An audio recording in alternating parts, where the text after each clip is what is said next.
సుక్కు, నువ్వు లేకుంటే నేను ఎక్కువ మాట్లాడలేను.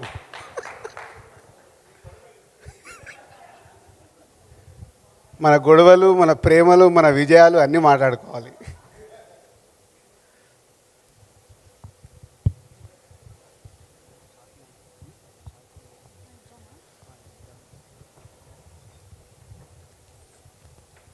సుక్కు మాస్టర్, అందరికి నమస్కారం. Thank you Bunny. ఈరోజు ఈ 20 years ఈ సెలబ్రేషన్ అండ్ ఈ రీయూనియన్ జరగటానికి నా ఆలోచనని బన్నీకి సుక్కుకి చెప్పినప్పుడు బన్నీ లాస్ట్ వీక్ సార్ మీరు ప్లాన్ చేయండి, అందరం కలిసి సెలబ్రేట్ చేద్దామని ఇక్కడికి టైం ఇచ్చి వచ్చినందుకు thank you Bunny, thank you very much.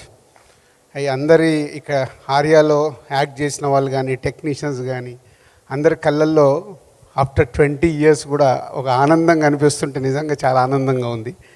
అంటే బన్నీ నేను సుక్కు కలిసినప్పుడు చాలాసార్లు మాట్లాడుకునే విషయం అంటే ఈరోజు ఈ ఈవెంట్లో అందరూ సక్సెస్ఫుల్గా టాప్ పొజిషన్లో ఉన్న బన్నీ, సుక్కు, నేను, దేవి, రత్నవేల్ గారు, శంకర్ గారు ఇలా చెప్పుకుంటూ పోతే సుబ్బరాజు అందరూ అంటే ఒక సినిమాతో ఇంత మ్యాజిక్ జరగడం అనేది నాకు తెలిసి తెలుగు సినిమా ఇండస్ట్రీలో కాదు, ఇండియన్ ఫిలిం ఇండస్ట్రీలో దిస్ అ స్పెషల్ ఫిలిం.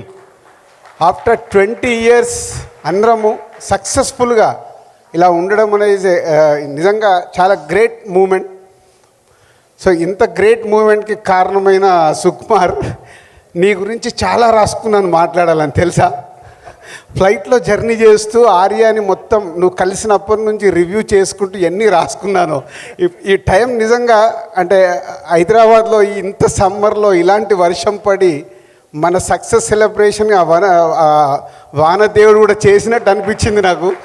అంటే ఇందాక అడిగాను, ఇంతకుముందు ఎప్పుడన్నా ఎక్కడన్నా ఇండస్ట్రీలో ఇలాంటిది ఈవెంట్ జరిగిందంటే ఎక్కడ జరగలేదు సార్. అంటే everything is a special for Arya. ఆ రోజు టైటిల్ పెట్టిన దగ్గర నుంచి ఆ టైటిల్ గురించి ఎంత ఫైట్, సుక్కుతో ఎన్ని ఫైట్లు ఉన్నాయి, అన్నీ ఉన్నాయి. సో మెమొరీస్ అయితే గుర్తు చేసుకోవాలి. నచికేత అంటే బాబు నచికేత. సో కథ చెప్పేటప్పుడు అందరికీ నచికేత అని చెప్పేవాడు.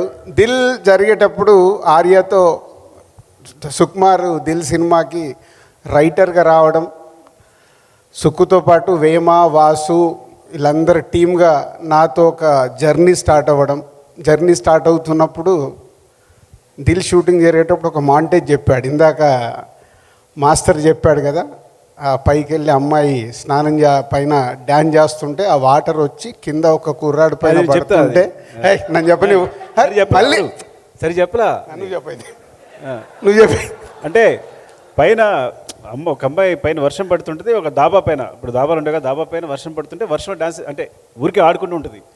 అప్పుడు అన్నీ కొంచెం హైపోథెటికల్ ఉండేవి కదా మూమెంట్స్ అన్నీ. అమ్మాయి డాన్స్ చేస్తుంటే వాటర్ అంతా వచ్చి ఒక పైప్ పైన డాబాలో వాటర్ అంతా ఒక పైప్ కింద పడుతుంటుంది కదా, ఆ పైప్ కింద ఆ వాటర్ని ఫీల్ అవుతూ హీరో ఉంటాడు అనమాట. ఇది చెప్పిన మాంటేజ్. ఈ మాంటేజ్ చెప్పిన వెంటనే ఆయన నువ్వు డైరెక్షన్ చేస్తున్నావు నా బ్యానర్ అన్నాడు. అంటే అంత ఫస్ట్ సినిమా నాకు దిల్ జరుగుతుంది, ఇంకా అది రిలీజ్ కావాలి, అసలు నా పరిస్థితి ఏంటో నాకు తెలియదు. బట్ ఎంత కాన్ఫిడెన్స్ అంటే ఆ మాంటేజ్ భలే ఉంది సుక్కు, అసలు మామూలుగా లేదు అని. ఒక జర్నీ అంటే నాకు అందరు అసిస్టెంట్ డైరెక్టర్లతో వీళ్ళందరితో ప్రొడ్యూసరు అసిస్టెంట్ డైరెక్టర్ రిలేషన్ కంటే ఒక క్లోజ్ అసోసియేట్ అయ్యేది మా అందరికీ. అలా జర్నీ స్టార్ట్ అయింది. దాని తర్వాత సుకుమార్ అన్నపూర్ణ 7 acresలో దిల్ సాంగ్ జరుగుతుంది సార్, నేను కథ చెప్పాలి అన్నాడు. అంటే కొంచెం మాయ చేశాను యాక్చువల్గా. మధ్యాహ్నం రెస్టారెంట్లో నిద్రపోయేవారు, ఈయన డోర్ ఓపెన్ చేస్తే నేను మెలుగు ఉండేవాడిని కావాలని. సో పక్కన నా సిన్సియర్ని గుర్తించాలి అని. అప్పుడు నిద్ర పట్టేది కాదనుకోండి. అంటే అలా ఆఫీస్కి వెళ్ళాక ఈ కథ వినడం జరిగింది. ఫస్ట్ హాఫ్ అసలు వినగానే ఇందాక దేవి చెప్పినట్టు ఒక మ్యాజిక్ ఏంటి అని అలా జర్నీ స్టార్ట్ అయ్యి కథని జర్నీ చేస్తూ దిల్ కంప్లీట్ చేసాం. దిల్ కంప్లీట్ అయిన తర్వాత దిల్ రిలీజ్ రోజు ముందు చెప్పా, దిల్ హిట్ అయిందనుకో నేను ప్రొడ్యూసర్గా నిలబడతా, అప్పుడు నీకు అవకాశం ఇస్తా. సో మార్నింగ్ షో అయ్యి సంధ్యా థియేటర్కి వెళ్ళి బయటకు వస్తుంటే ఊరు నుంచి ఫోన్ చేశాడు సుక్కు, సార్ ఏంటి అని. సూపర్ హిట్, ఇప్పుడు నువ్వు బస్ ఎక్కి రావచ్చు. అంటే మాకు అలాంటి కాన్వర్సేషన్ చలో వచ్చేసాడు. ఇక అక్కడి నుంచి జర్నీలో రవితేజకి కథ చెప్పాం. రవి బాగుంది సార్ అంటే ఊరికి ఆప్ చేస్తున్నా, గుర్తుంచుకోండి ఏం చెప్పబోతున్నారు, గుర్తుంటుంది కదా. ఓకే, అంటే నేను ఎంత సిన్సియర్ ఫ్రాంక్గా చెప్పాలంటే సినిమా చేస్తానని చెప్పారు కానీ చేస్తారనుకోలే, నేను ఊరికే ప్రామిస్ చేస్తారనుకుని. కానీ సినిమా హిట్ అయింది, వెంటనే ఫోన్ చేసి నువ్వు రా సినిమా చేద్దు కానీ 2:00 మా థియేటర్కి వెళ్ళి ఇలా బయటకు వచ్చే సుక్కు ఫోన్ వచ్చింది. అందరు అప్రిషియేట్ చేస్తున్నారు దిల్ గురించి. అంటే ఆ నమ్మకం చెయ్యాలి, ఒక చాలా కొత్తగా చేశాడు. అలా జర్నీ స్టార్ట్ అయింది. రవిని కలిసాము, ఒకరోజు ప్రభాస్ దగ్గరికి వెళ్ళాము. ప్రభాస్ తర్వాత ప్రభాస్ కూడా అప్పటికే 2 సినిమాలు చేస్తున్నాడు. ఈ జర్నీలో Dil cinema preview show Tarun ఎవరో చూస్తామనంటే ప్రసాద్ ల్యాబ్లో షో వేసాము. మేమిద్దరం అక్కడ చెట్టు కింద నిలబడుతుంటే ప్రభాస్కి షో వేసాము. ఎవరికి? తరుణ్ అంటే వీళ్ళందరూ వచ్చారు. అలా మేము చీకట్లో చెట్టు కింద ఇవే దీని గురించే. దిల్ హిట్ అయింది, ఇప్పుడు ఆర్యాన్ కాదు ఈ సినిమా చేయాలి, దిల్ హిట్ అయింది ఈ సినిమా చేయాలి ఎలా. అట్లా ఒక స్కార్పియో అలా ముందుకు వెళ్ళిపోయి ఆగి టింగ్ టింగ్ టింగ్ టింగ్ ఒక బాడీ లాంగ్వేజ్ వస్తుంది. ఇద్దరం అక్కడ నిలబడుతుంటే దగ్గరకు వస్తే బన్నీ. అప్పుడు బన్నీ అప్పటి ఎలా ఉండేదంటే ఫ్రేమ్లో ఎంటర్ అయితే డార్లింగ్ అని అరిచేసేవాడు. ఆ ఫ్రేమ్ అవుట్ అయిన తర్వాత కూడా ఆ డార్లింగ్ వినిపిస్తూ ఉండేది. ఎందుకంటే అరుస్తూనే ఉండేవాడు అన్నమాట ఎక్కడి వరకు, అంత ఎనర్జీ అప్పట్లో. అంటే ఇట్స్ గ్రేట్ మూమెంట్స్. అలా రాగానే సుక్కునే అరే బాడీ లాంగ్వేజ్ అంతేంది, నీ క్యారెక్టర్ లాగా ఉందని బన్నీ లోపలికి వెళ్ళిపోయాడు. నేను అబద్ధాలు చెప్పొద్దు, నిజాలు మాట్లాడుకుందాం. నిజమే, నిజం కాదు, నిజాలు మాట్లాడుతాం. ఓకేనా? అసలు ఇంకా నేను చూసి అప్పుడు హీరో పేరు నచికేత అనమాట, దానికి కథ ఉంది నచికేత అని పేరు పెట్టడానికి.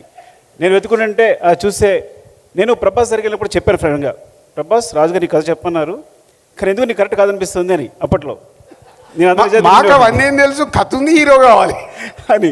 సరే విందామంటే నేను విన్న తర్వాత కూడా అవును కరెక్ట్ మీరు చెప్పింది, నేను కరెక్ట్ కాదు.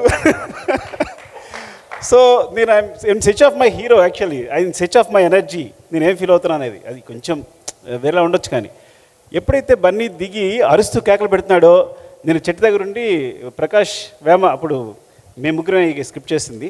సో ప్రకాష్ అన్నాడు, అరే మన నచికేతరా అన్న, చూడాలన్నాడు మన నచికేతరా అంటే ఏం మాట్లాడుతున్నావు నువ్వు అన్నారు ఈయన.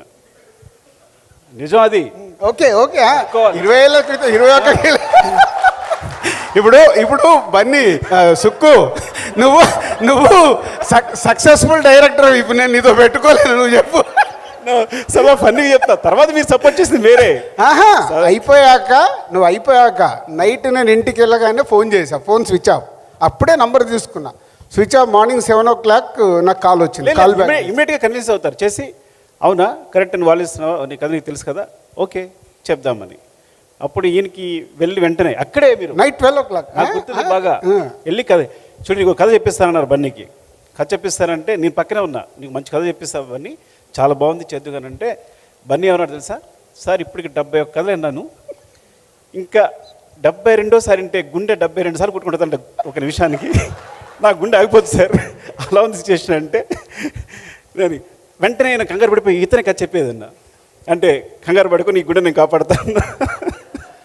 సో నైట్కి చేస్తే ఫోన్ స్విచ్ ఆఫ్. అప్పుడు ఆ రోజుల్లో అందరు ఇంటికి వెళ్ళిన తర్వాత ఫోన్లు ఆఫ్ చేసుకున్నారు. బట్ ఒక అలర్ట్ వచ్చేది. Next day morning Bunny on చేయగానే అలర్ట్ వచ్చినట్టుంది. 7 o'clock నాకు కాల్ వచ్చింది, అదే ట్రై చేసినట్టున్నారు. అదే నైట్ మాట్లాడాం కదా, అది కథ వినాలని. ఇమీడియట్లీ అదే రోజు 2 హాఫ్లు, first half morning session, second half break lunch తర్వాత 2 సార్లు వినేసి అక్కడి నుంచి మా జర్నీ మొదలైంది. ఇక వెనకాల బన్నీ ఉన్నాడంటే వెనకాల అరవింద్ గారు రావాలి కదా. మార్నింగ్ సెషన్ అయిన వెంటనే ఫస్ట్ హాఫ్ అయిన వెంటనే తను సూపర్ గంతురేసేసి తను కార్లో డ్రాప్ చేశాడు నన్ను. ఆఫీస్కి కార్లో డ్రాప్ చేశాడు. ఇక్కడే ఇది మన ఆఫీస్ సాగర్ సొసైటీలో. అక్కడి నుంచి బన్నీకి నచ్చింది, బాగుంది. బట్ అరవింద్ గారు ఎంటర్ అయ్యారు. సో ఆల్రెడీ చెప్పేసా, ఒక సెషన్ అయింది కానీ బాగుంది ఇది, సార్ ఓకే సార్ చేసుకొని వస్తాం, వెళ్ళాలి. ఏం చెప్పారు, మళ్ళీ రాసుకోవాలి. 2వ సెషన్ అయింది. ఇక సుక్కు ఆల్రెడీ ఆ కథని లోపల పెట్టేసుకొని తను ఏదైతే రాసుకున్నాడో ఎప్పుడు చెప్పించినా అదే ఫ్లో వస్తుంది. సో 3rd టైం అయిపోయి బయటకు వచ్చిన తర్వాత గీతా ఆర్ట్స్ ఆఫీస్ ముందు ఇట్లా కారు వచ్చేస్తూ ఇట్లా వేసేసుకుని, సార్ నా సాయంత్రం బస్ టికెట్ వేసేయండి. ఏమైందే, నా వల్ల పట్టింది. నాకు ఆగు సుక్కు, ఇప్పుడే కదా ఏదో చెప్పాడు, మనం ఏంది నమ్ముతున్నాం కదా వెళ్దామని మళ్ళీ అసలు ఏంటి ఏమై ఉంటుందని వేమ వాసు అండ్ ప్రకాష్ సరదాగా అప్పుడు వీళ్ళందరూ. సార్ ఒక డైలాగ్ ఎంత చెప్పి నాకు ఉంటుంది ఏంటంటే, సార్ ఒక్క పాట 100 సార్లు చెప్పలేక లెక్చర్ జాబాలు వచ్చేసాను, ఇప్పుడు ఇక్కడ అదే చేయమంటారు ఆయన. నేను చేసి సార్ వెళ్ళిపోతున్నాను, ఈ సినిమా అక్కర్లా, నేను జాబ్ చేసుకుంటాను, మ్యాథమెటిక్స్ చెప్పుకుంటా, దీనికి అదే బెటర్గా ఉంది, చెప్పిన పాట మళ్ళీ చెప్పొచ్చు, అయిపోయింది. నాకు అప్పుడు స్కోడా కార్ ఏదో ఉంటే వచ్చేసి ఈవినింగ్ బస్ టికెట్ వేసేయండి అంటాడు. సరే అయిపోయి మళ్ళీ జర్నీ స్టార్ట్ చేస్తే ఏదో ఒక దగ్గర కమ్యూనికేషన్ ఆగిపోయింది ఈ సినిమాకి. తర్వాత సత్యనారాయణ రెడ్డి గారి ద్వారా మళ్ళీ మాకు కమ్యూనికేట్ అవ్వడం, అరవింద్ గారు వాళ్ళ కథ ఏమైంది వాళ్ళు వెయిట్ చేస్తున్నారు. అప్పుడు కాన్ఫిడెంట్గా అనుకొని బన్నీని ఆఫీస్కి పిలిచాం. వినాయక చవితి రోజు బన్నీ ఆఫీస్కి వచ్చి కూర్చొని ఒక్కొక్క సీన్ చెప్తుంటే బన్నీ ఒక్కొక్క సీన్ రాసుకున్నాడు. అంటే మామూలు జర్నీ కాదు, వాళ్ళ 20 years తర్వాత కూడా ఈ సెలబ్రేషన్ చేస్తూ ఇక్కడ అందరం ఉన్నామనంటే ప్రతి ఒక్కరు ఈజ్ ఇన్వాల్వ్మెంట్. బన్నీ నేను హీరో అని, సుక్కు డైరెక్టర్. సినిమా మెటీరియలైజ్ చేయడం కోసం ఫ్రంగా చెప్పాలంటే వీళ్ళిద్దరు కష్టపడ్డారు. ఇప్పుడు నిజాలు మాట్లాడుకోవచ్చు కాబట్టి. ఎందుకంటే సెకండ్ హాఫ్ ఇద్దరు కూర్చుని నేను ఇంకా చెప్తాను కదా, నా మైండ్ ఆఫ్ అయిపోయింది, మళ్ళీ చెప్పలేను, అలాంటి కొంచెం ఫ్రంగా చెప్పాలంటే చెప్పలేకపోతున్నా. ఆ సిచ్యువేషన్లో ఇద్దరు కూర్చొని చెప్పారు అరవింద్ గారికి scene to scene. So Bunny రాసుకున్న తర్వాత మళ్ళీ అరవింద్ గారి టైం తీసుకొని వెళ్ళి ఆ బన్నీ ఇప్పుడు మేమిద్దరం కూర్చొని సీన్ టు సీన్ ఎక్స్ప్లెయిన్ చేస్తే లేచి అరవింద్ గారు షేక్ హ్యాండ్ ఇచ్చారు. అలా ఈ సినిమా మొదలవ్వటానికి సో టీమ్గా ఒక ఎఫర్ట్స్ పెట్టి జరిగింది. అక్కడి నుంచి మా ఇద్దరికి చాలా గొడవలు ఉన్నాయనుకో. గొడవలు అంటే ఫ్రెండ్లీ గొడవలు, ఎప్పుడు వేరేలాంటివి కాదు. ఒకసారి 3 రోజులు మాట్లాడుకోకుండా ఉన్నాం. అయినా మళ్ళీ నేనే రూమ్కి వెళ్ళిపోయా. టైం లేదు, ఆల్రెడీ 11 అవుతుంది, మాట్లాడట్లేదు. సో వెళ్ళిపోయి వైజాగ్లో ఏంటి బాబు నీ ప్రాబ్లం అని చెప్పు, నువ్వు సినిమా గురించే ఆలోచించేది, నేను సినిమా గురించే ఫర్ వర్క్. గొడవలు ఉండేవి పొద్దునే. నేనేమో మొహం తిప్పుని ఇలా ఉండేవాడిని, కూర్చుంటే ఇద్దరం కలిసారంటే ఎక్కడికి వెళ్ళి ఒకే రూమ్లో ఉండేవాళ్ళం, వేరే లాగించుకోవద్దు. నో అంటే ఎకానమీ ఇప్పుడు అప్కమింగ్ అప్పుడే స్టార్ట్ అయ్యాము. ఎకానమీ ఒక రూమ్ కంటే అమ్మ మళ్ళీ 1000 రూపాయలు ఎక్కువ అవుతాయి, ఎందుకు కలిసి ప్రేమతో అనుకున్నాను. ప్రొడ్యూసర్ ఏం ఆలోచిస్తాడు, ప్రొడ్యూసర్ ఆలోచించేది అప్పుడు ఎకానమీ. చాలా జర్నీ, ఎన్నో అద్భుతమైన మూమెంట్స్. ఇందాక దేవి చెప్పినట్టు ఒక్కొక్క పాకించేవారు, రా నువ్వు ఏంటి, నేను ప్రాబ్లం ఏంటి, ఓకేనా అని తను వచ్చేసి మళ్ళీ అంటే హీజ్ లైక్ అంటే చెప్పాలి ఎప్పటికప్పుడు ప్రతిదాన్ని సినిమాకి సంబంధించి ఏ విషయాన్నైనా ఎక్కడెక్కడ హోల్డ్ చేసుకుంటూ సినిమాని ఆర్య అనే సినిమాని తీసుకొచ్చి పెట్టారని డెఫినెట్లీ చెప్తా సార్. ఇంకా నిజాలు మాట్లాడుకుందాం, అప్పుడే ఎందుకు లేదు చెప్పండి. సో అలా ఎన్నో మూమెంట్స్తో అద్భుతంగా చేస్తూ ఈ జర్నీ చేసాం. దానికి దేవి మ్యూజిక్ కానీ, రత్నవేల్ గారి విజువల్స్ కానీ, so other technicians, every moment adding అయ్యే ఈ ఆర్య తయారైనప్పుడు. సో ఈ ఆర్య తయారవ్వటానికి Sukku it's a 100% your baby. So నువ్వు మీలో ఉన్నవన్నీ రైట్ రూట్లో రైట్ రాంగ్ అనిపిస్తే రాంగ్ అని చెప్పడం తప్పితే మేము చేసింది ఏం లేదు. ఏ సీన్ రాసినా నువ్వు రాసుకుందే, రైట్ రాంగ్ చెప్పడమే.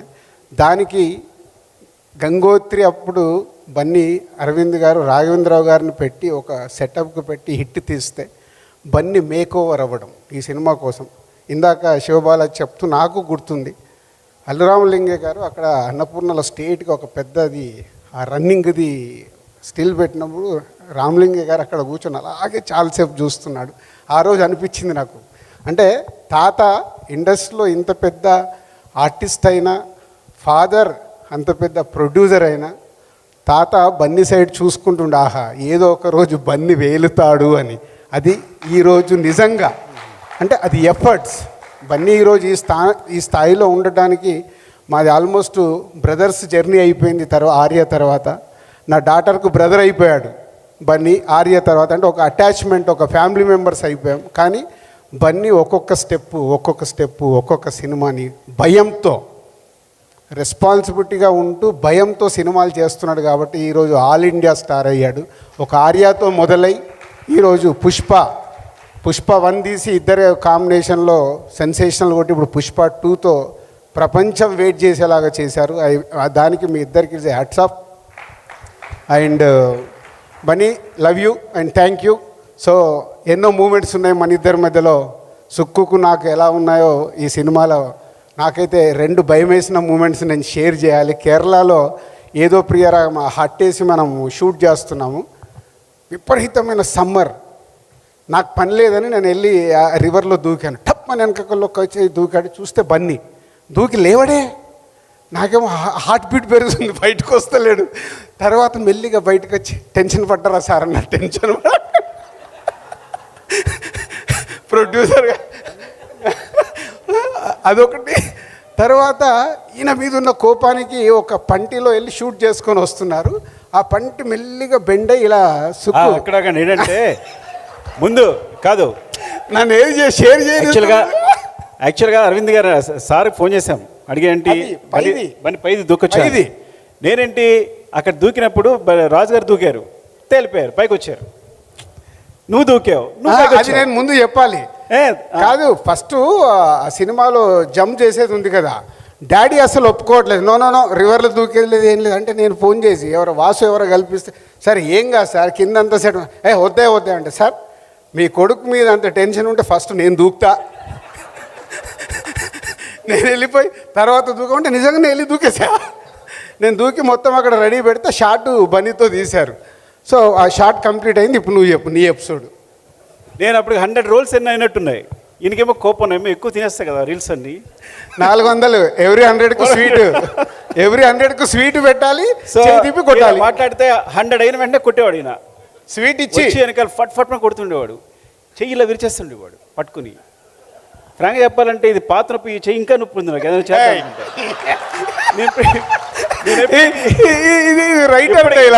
సార్ ఇప్పటికీ పుషప్స్ చేయలేను నేను ఈ వ్యక్తి వల్ల.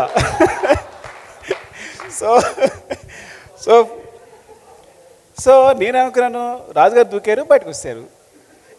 బన్నీ దూకాడు, పైకి వచ్చాడు. ఓహో మనం కూడా దూకే బయటకు వచ్చేసాం అనుకున్నా. ఏంటి దూకే నేను తోసేస్తున్నాడు. నేను ఆల్మోస్ట్ దూకైపోయాను. ఎవరు ఆప్ చేశారు? నువ్వే ఆప్ చేసినట్టున్నావు. అతనికి ఈత రాదే సంథింగ్ అని. నేను రాకపోయినంటే దూకితే పైకి వస్తాం అనుకుంటున్నా. అప్పుడే పోయిండేవాడు, లేదంటే ఈ వ్యక్తి తోసిండేవాడు కొంచెం ఉంటే నన్ను. సో అలా అప్పుడు ఆ ఎపిసోడ్ అయిపోయిన తర్వాత పంటిలో వెళ్ళి షూట్ చేసుకొని వస్తున్నారు. మేము అందరం అటు ఏదో ప్రియారాగా మాంటేజెస్ తీస్తున్నారు, బయట ఉన్నాను. సడన్గా పంటిలో బెండ్ అవుతుంటే మెల్లిగా సుక్కు. ఆ పంటి మీద ఉన్నారా? నేను లేను, నేను బయట ఉన్నా. మెల్లిగా పడిపోతుంటే నేను ఇక్కడికి వెళ్ళి చూస్తున్నా, పడిపోయింది. మెల్లిగా బన్నీ హ్యాండ్ ఇచ్చి తీసుకొచ్చాడు. బయటకు వచ్చాడు. ఎందుకు బన్నీ తీసుకొచ్చావు?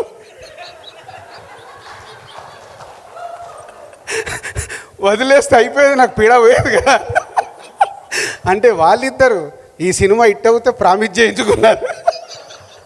బన్నీ ఫామ్ చేస్తున్నాడు, నాది 7 సినిమాలు చేయాలి నువ్వు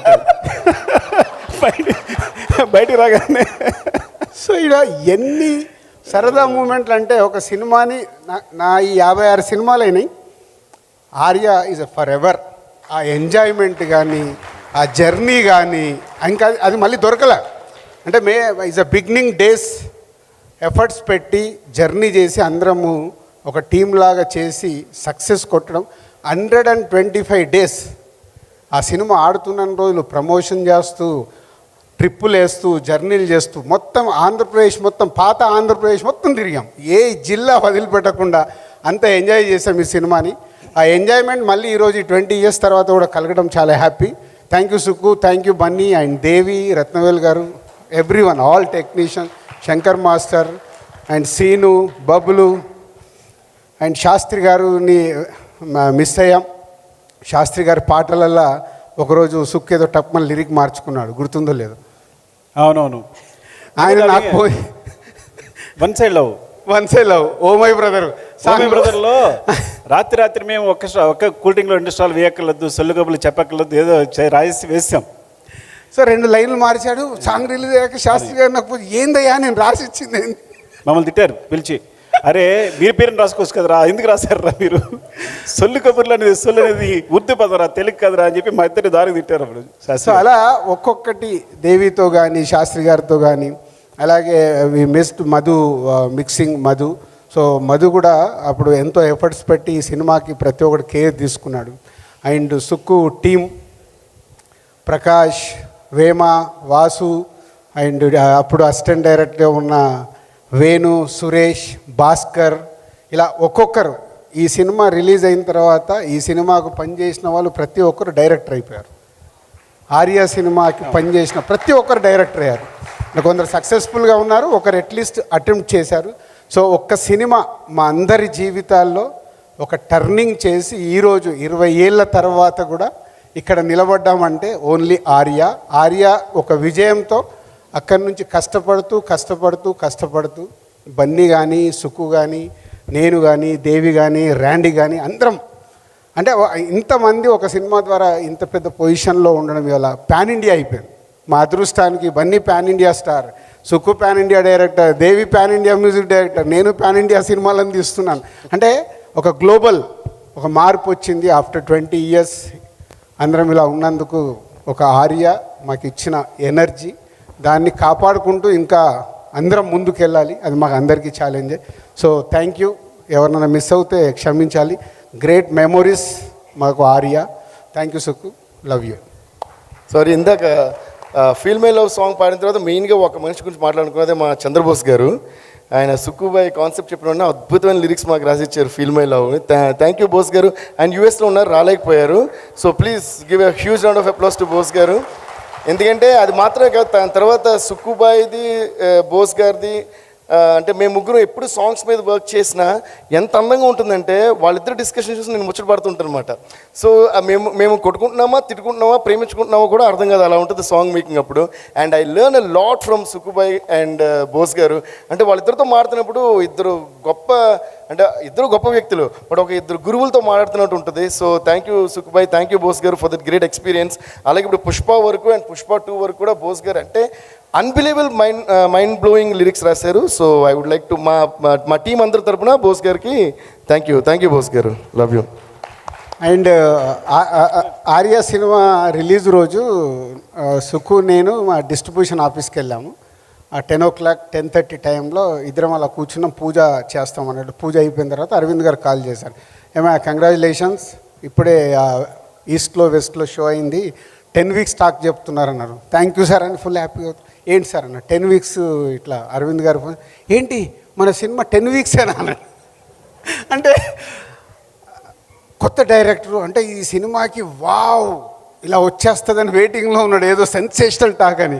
సో అప్పుడు చెప్పా, బాబు అప్కమింగ్ సినిమాకు 10 weeks అంటే ఇది పెద్ద హిట్ అన్నట్టు సుక్కు, వెయిట్ అండ్ సీ, ఈ సినిమా మన సిల్వర్ జూబ్లీ అవుతుందని. నిజంగా అలా అనుకున్నట్టే మా సినిమా ఆ రోజుల్లో సిల్వర్ జూబ్లీ అవ్వడం. 125 daysకి పబ్లిక్ గార్డెన్లో చిరంజీవి గారు వచ్చి మా అందరికి షీల్డ్స్ ఇవ్వడం ఈజ్ అ గ్రేట్ మెమొరీస్ ఇవన్నీ. సో అప్పటి నుంచి ఇప్పటివరకు ఈ ఆర్యా సినిమాతో జర్నీ చేసిన అందరికీ thank you very much. Thank you sir, thank you so much. అస్సలు ఎక్స్పెక్ట్ చేయని ఒక cute and interesting conversation stage పైన జరిగింది. ఆర్యా గురించి బిహైండ్ ద సీన్స్ మీరు ఎంతసేపు చెప్పినా వినాలనిపించేలాగున్నాయి. But thank you so much for sharing those wonderful memories in a very very friendly way. మీ ఫ్రెండ్లీ గొడవలు ఇంకా కొనసాగుతూ బోల్డ్ అని బ్లాక్ బస్టర్లు ఇవ్వాలని కోరుకుంటున్నాం మీ కాంబినేషన్లో. Thank you so much Dil Raju garu and Sukumar గారు.